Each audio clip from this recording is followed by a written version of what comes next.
Hello and welcome again. It is so great to connect with you again. I hope that you're having a fabulous week. What have you been up to? Have you been enjoying yourself? Have you been enjoying the weather? Have you been able to keep up with your everyday chores and what's been going on at the moment? So this year has brought with it lots of extra stresses and strains or extra added pressures compared to previous years. And today that's what I wanted to talk about, was this year and what's been going on. So for those of you that don't know me, I'm Teresa Todd. I'm a naturopath, biochemist, microbiologist, and author of The Energy Solution. So today I wanted to ask you, are you feeling fatigued? Are you feeling tired? Do you find yourself feeling unmotivated? Are you exhausted? Do you wake up tired? You go to bed tired and you wake up tired and feel like you've had an unrefreshed sleep.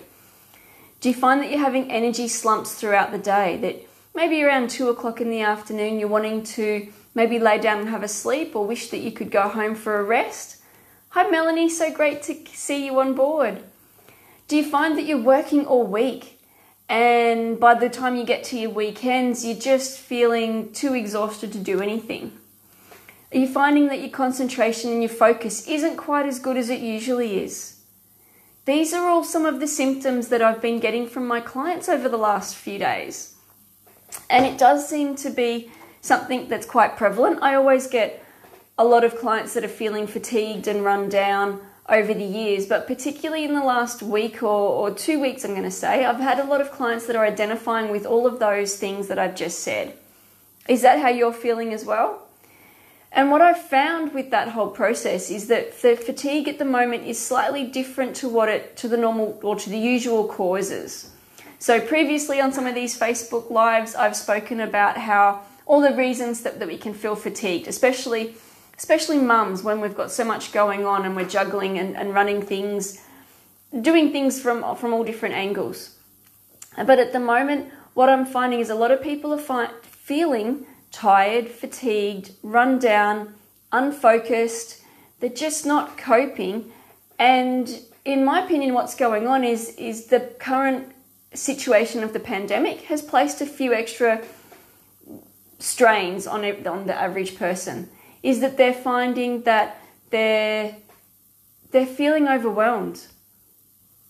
That they're feeling like things have changed so much in their life so quickly that they've been unable to I suppose, keep pace with it.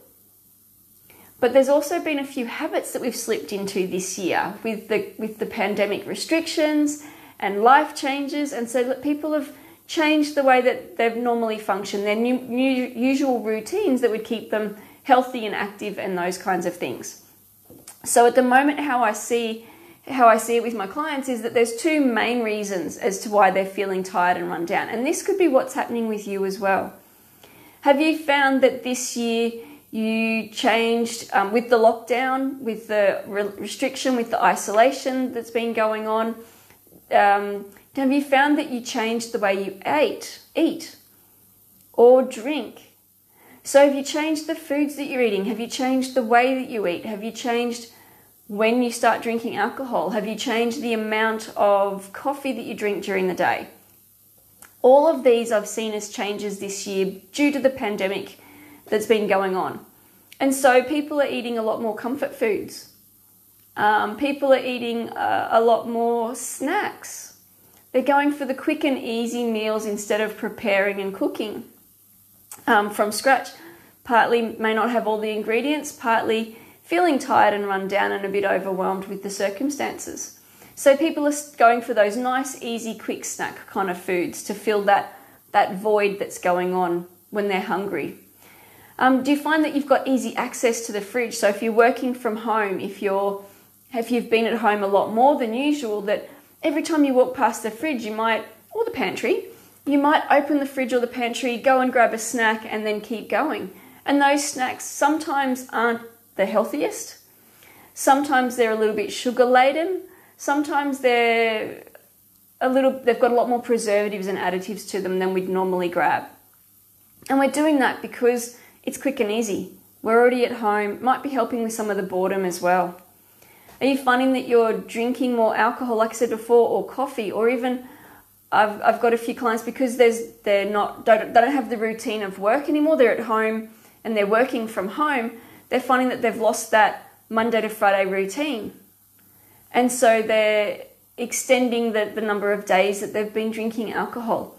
Or they find that because the coffee machine's, again, similar to the fridge, it's on the bench and it's easy to make a coffee, they might be drinking a few more coffees to keep them going when they're doing the work from home. So are you finding those things are going on with you?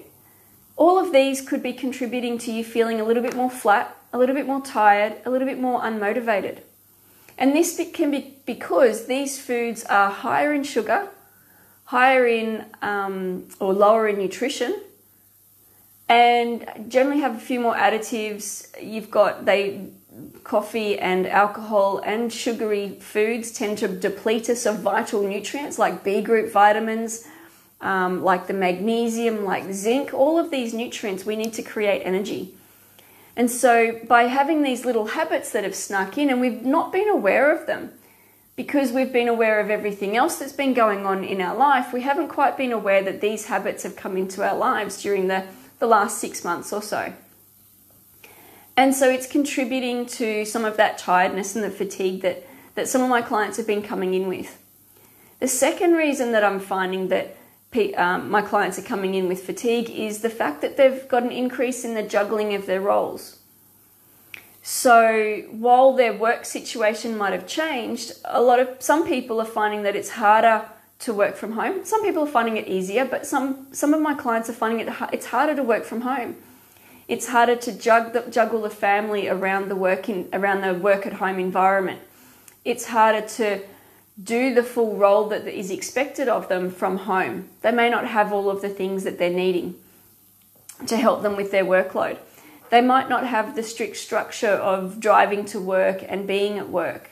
Other of my clients have found that they used to travel overseas, or they used to travel interstate, and now they don't have that, and they had a different routine while they were overseas or interstate compared to what they have now. They don't have a routine now. And so they tend to cram as many things into the day as they can to offset that time that they maybe would have been relaxing in an airport or relaxing in a flight to either another state or another country. And so there's that out of routine of what used to be normal. It's that lack of routine and lack of structure that a lot of my clients are finding that they're really struggling with. And they're also struggling with extra decisions every day, extra expectations, and different ways of working within the household. So particularly some of my clients, like I said, that were used to traveling, they're now coming back and they've got different expectations of their role in the house. While they're at home, they've got to find a new way of blending into the rest of the family environment and finding their feet in that place. So there's a lot of inconsistencies going on at the moment. There's a lot of changes. There's a lot of different expectations. And all of these can place stresses and strains on us. And it can create a state that our adrenals are having to create a few stress chemicals to keep us going in these situations. You might be finding that you're working longer hours in the point of view of not necessarily more hours at work, but you're stretching out that number of hours that you're working because you've got extra family commitments. The family demands have changed and you work, so you're stretching your work hours into the evening instead of doing it all through the day. Some people are morphing their hours with their work as well, and all of this places that load on the adrenals, like I was saying. And when the adrenals need to produce those stress chemicals like adrenaline and cortisol, we tend to go through a lot more nutrients. Your B group vitamins, your vitamin C, your magnesium, even some of the other electrolytes, you're going through them a lot more quickly. And if you're not nourishing your body and you're out of routine with the foods that you're eating and you're going for the pantry or the fridge for those quick snacks, you're not giving the body those nutrients that it needs to create these stress chemicals to keep you going in this environment. And then we need to consider about the emotional and the mental strain that the pandemic has had on everyone this year, the uncertainty, the forced changes for people that that don't like changes, that are uncertain about changes, and the lack of being able to I suppose go visit family or visit friends or go out, go interstate for a holiday. All of those are placing lots of stresses and strains on people. So this is all a bit like a soup that's all going together, and we've got all these things mixed together. And that's what I'm seeing is creating this environment of fatigue and overwhelm and lack of motivation in some of my clients that are coming through in the last couple of weeks. And it's due to the current situation. So while we can't change the current situation, we can all do our part to help move forward and get out of the current restrictions. But it's about being able to create those routines, to create circumstances or decision, or to create a plan with the week so that you have less decisions through the week. You might plan your meals. Have a meal plan for the whole week. And that way you can purchase your groceries. You can save money and time doing that with your groceries. You can prepare your meals. When you do cook your meals, cook in what I call double batches. So cook extra so you can freeze for another night. You might find that you can prepare or plan when you're going to do some of your chores. So again, I had a client yesterday who, single mum, and when her child went to sleep, she would then go and do the cleaning of the kitchen, the washing, the ironing, all before she went to bed, and was sort of going, I'm just so tired during the day. And she had quite a physical job. I'm just so tired during the day. I'm not quite coping. And yet she was running around in that hour or so after her child went to bed, that she was feeling overwhelmed and that there was no time for herself. If you could look at planning when you can do your household chores, get the family involved so that it's not just based on yourself doing these chores, and have time for you before you go to bed. I had another client yesterday doing the same sort of thing, that she just felt like she was rushing around after all of her children, and she's got 4 children. So she was rushing around after all of her children during the day, that when she got to the end of the day and got the household chores done, got everything prepared for the next day, that she would sit down and it would be bedtime. And she just felt like she hadn't been able to wind down enough to go to get good quality sleep.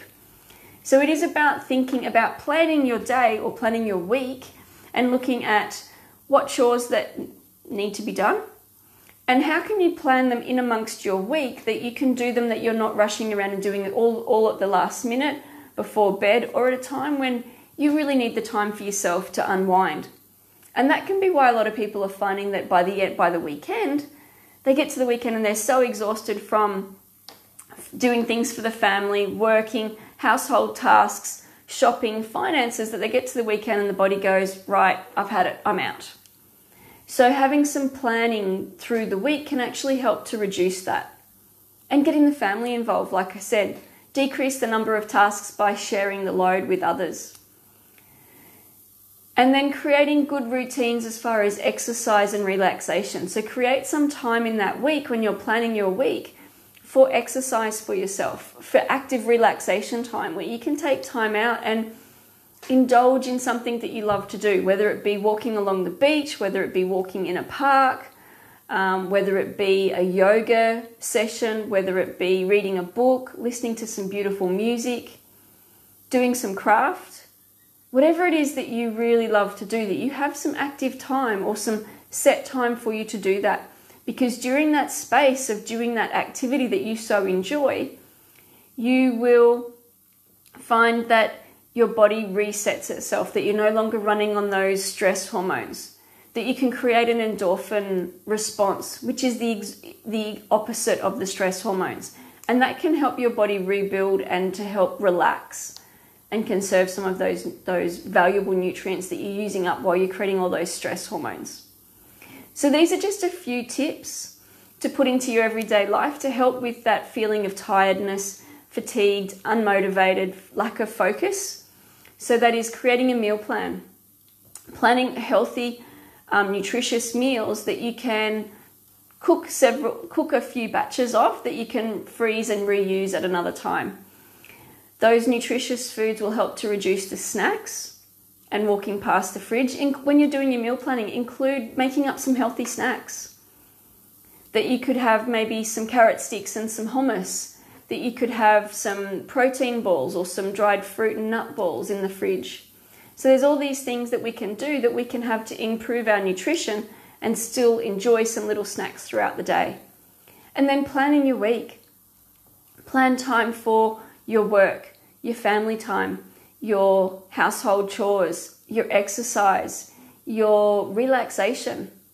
Allowing time and space for all of that and planning it reduces the number of decisions you need to make each day and ensures that you're getting a balance of all the parts of your life. So I hope this has been able to help with you in helping you restore your energy and getting you back to full vitality again. If you do want to know more about how you can restore your energy, I do have a webinar coming up next month. It's on the 8th of October at 7 p.m. and it's again on the Friday for those that can't make it at night. It's again on the Friday the 9th at 12 noon if you wanted to listen to it in your lunch break. So if you're wanting to find out more about how you can restore your energy, how you can banish the fatigue, how you can take control of your life again, I am presenting that free online webinar. Like I said, on the 8th of October and the 9th of October. I look forward to seeing you there. The link will be displayed below. If you have any questions or queries, please message me. I always love to hear from you and hear what's been going on. I hope you have a fabulous day, and it's bye for now from me. Have a